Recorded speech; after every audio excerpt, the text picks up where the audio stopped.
Aksi borong saham PT Panca Mitra Multi Perdana senilai 92,2 miliar yang dilakukan oleh Kaisang Pangarep membuat sebagian publik tercengang dan bertanya-tanya sumber kapital putra bungsu Presiden Jokowi tersebut dari mana. Kepo banget ya kita-kita ini, apalagi saya. Bener deh, cukup heran saya selaku pribadi yang berbisnis jatuh bangun di masa pandemi dan banyak di sekeliling saya dengan mata kepala sendiri saya melihat sebagian rakyat mengalami kesusahan di masa pandemi. Om Kaisang semakin kaya. Perlu belajar ini saya dengan dia. Udah muda, pinter, tajir lagi. Kita semua tahu dari berita bahwa agaknya selain para menteri, juga pastinya opung yang bertambah kaya. Ternyata Om Kaisang pun semakin kaya. Ajarin dong Om dari mana sumber cuan yang digunakan untuk memborong saham tersebut. Bahkan ada yang bertanya, setelah anak dan mantu jadi wali kota, kini si bungsu beli saham 92 miliar. Uangnya dari mana nih? Tetapi bagi saya, karena bukan orang politik, urusan anak dan mantu menjabat wali kota oke-oke saja. Tetapi beli saham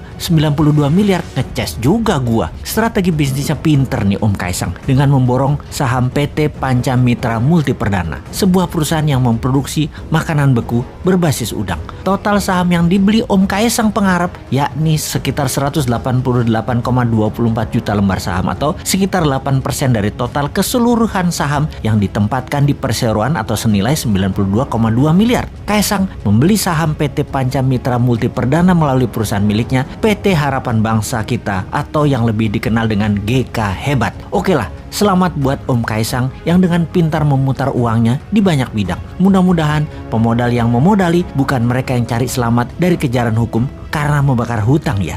Sekali lagi, kita ingin kepastian aja. Yang modali usaha Om Kaisang janganlah merupakan siasat perusahaan pembakar hutan untuk lolos dari jeratan hukum. Jangan ya Om. Oke lah, sekali lagi, Om sudah besar, sudah dewasa. Ayahmu presiden tak tercela dan tak ternoda. Dicintai 65% rakyat dalam 2 kali pilpres. Nama besar ayahanda jangan sampai tercoreng libido punya uang lebih dengan mudah. Sejarah panjang di Indonesia anak presiden yang berkiprah macam-macam bikin ayahnya tumpah. Keluarga Cendana ada cerita panjang tentang itu. Presiden yang lalu juga anaknya yang kedua yang disebut Pangeran Cikeas ada gosip tidak sedap urusan bisnis dapat fulus, gak keringetan memanfaatkan jabatan orang tuanya. Jadi janganlah Om Kaisang membuat hal yang akan digosipkan karena jabatan ayahanda, yaitu sukses Om Kaisang karena orang dalam menjadi sejarah yang mengganggu prestasi ayahanda yang bersih.